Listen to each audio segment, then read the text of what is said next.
Manchu, where do you think I can find a tall blonde with blue eyes, cries about really stupid things, makes a lot of dramatic entrances, and has pretty much failed acting resumes?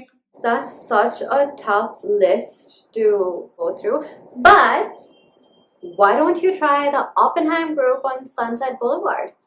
Aren't they a real estate brokerage firm? Not according to Chrissy Teigen. No, they're not.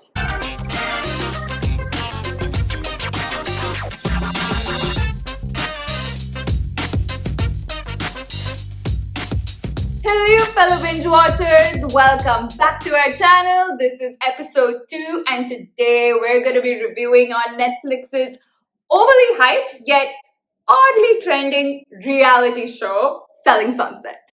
Selling Sunset is apparently about real estate agents working at the Oppenheim group in the Sunset Strip in Los Angeles and apparently selling $1 million homes. Are you sure they're busy selling $1 million homes, or rather getting free Botox and burgers while overexposing their highly scandalized lives on TV? Because, let's be honest, we love that shit. So if you binge watched this show, you know that season 3 begins with Quinn's extravagant, dreamy, and beautiful gothic wedding. Honestly, that wedding was amazing. But of course, not many things make Quinn happy. Turns out she actually was very upset with the way Netflix showcased the entire wedding because her bridezilla moment was clearly eclipsed with Chrishell's drama. That's fucked up. I mean, I don't know what Christine was really expecting. Like, do I really want to hear your vows? I don't care. I wouldn't hear her vows. I wouldn't know what kind of a person would actually marry Quinn. Shruti, not what person. What married Quinn, because she clearly just married her bank account. I don't know. Some call it fraud. I call it love. So, moving on from Quinn to Quinn's #1 target, Chrishell Stause, who, again, in yet another season of Selling Sunset, pretends to play the victim, the sweet little girl next door, or the milkmaid from Kentucky. Ouch. That's a little too harsh, don't you think? I mean, hasn't Chrishell already had enough by falling flat on her face in front of 1 million viewers with her completely publicized divorce with the handsome, very talented, and famously infamous husband, Justin Hartley, who in no shape or form looks like a 40-year-old.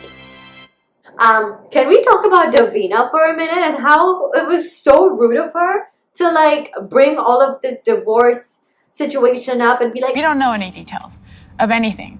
oh, Chrishell, there are always two sides of the story. You bitch, shut up. Yeah, honestly, it was not the time or place. I felt it was very uncalled for. But in her interviews with ET, apparently there was a lot more to that conversation, and Netflix just chopped and edited it to just make it all dramatized. Because, you know, drama means Netflix reality show ratings go up. No drama, no ratings. That is how the reality of Netflix reality works. I mean, I'm really glad that they showed Davina's whole scene on Netflix, because then we have Mary talking to Romaine about it. That girl, she's like a fucking snake. Every time there's an argument, every single time, the snake show up. Honestly, that was a scene stealer moment for me. I loved it. Circling back to the divorce, Panju, what are your thoughts on this? Okay, being very honest, I am Team Chrishell, because nobody should be getting a divorce announcement via text message. That was such a whole move. I'm sorry. Yeah, true. But Kevin Pearson has a huge place in my heart, and This Is Us is one of my favorite shows. So I will deny this and go on the route of there are always two sides to a story. Now let's focus on the most sane real estate agent in the Oppenheim group, Maya, who yet again was preggers this season, and turns out she had a cute baby girl. So happy for her. Yay, Maya. Well, also, she's luckily not leaving the Oppenheim brokerage as indicated in season 3, so we might actually get a tiny glimpse of her again in season 4. Because more drama, more exposure. Less drama, less exposure. This is the reality of reality TV on Netflix. She did have a bit of a say in Mary getting all the favoritism from Jason. But you know what I don't understand is why is everybody up Jason's ass? Where is Brett? Hello, wake up. Brett no longer works at the Oppenheim group. What? How do you know this? Shruti, I know everything. They don't call me TMZ shoe for nothing. And not only is Brett no longer at the Oppenheim group, there are actually a lot more agents working there that are never seen on TV.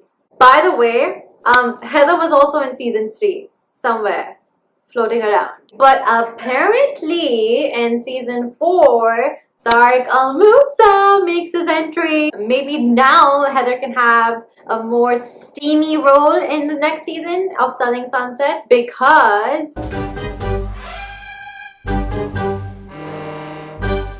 So Shruti, if you had to be any character on the show, who would you be?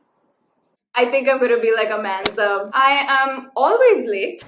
Look who just showed up. And yeah, I would probably be stuck with a house for an entire year. I would be desperate enough to sell my kidney for it. I'm literally on the inside like, please buy this house. I'll beg you. Yeah, that's gonna be me. Let's discuss about who you are like. I think that I could be a Mary because let's face it, Shruti, between me and you, I have more chances of marrying my third husband who will be 12 years younger than me and 4 years older than my son. You know that's coming. And of course, I love dogs and it's not a problem that Mary's really hot and I don't mind being someone like her. Yeah, so basically she's everything you're not and you're not even probably gonna get a third husband. Ouch. Ouch. So it comes as no surprise that the villain of the show is none other than Christine Quinn. She can sit on the floor until she proves herself. She doesn't have to be worried. Like, I'm here to apologize. I have flowers in my hand. Like, I'm not gonna punch her in the face. Every day I spend my life with these bitches in the office. I mean, like, that is the charity event. And also, the villain of Selling Sunset is of course the most valuable player of the show as well. Because without Christine Quinn, there is no Selling Sunset. The reality of this is I never start the drama. I just finish it. So overall, the show was trash. But it's trash filled with Chanel, Dior, Balenciaga, and $75 million listings that we have no clue what happened to in the end. So we hope you enjoyed this extremely juicy session on everything but not Selling Sunset.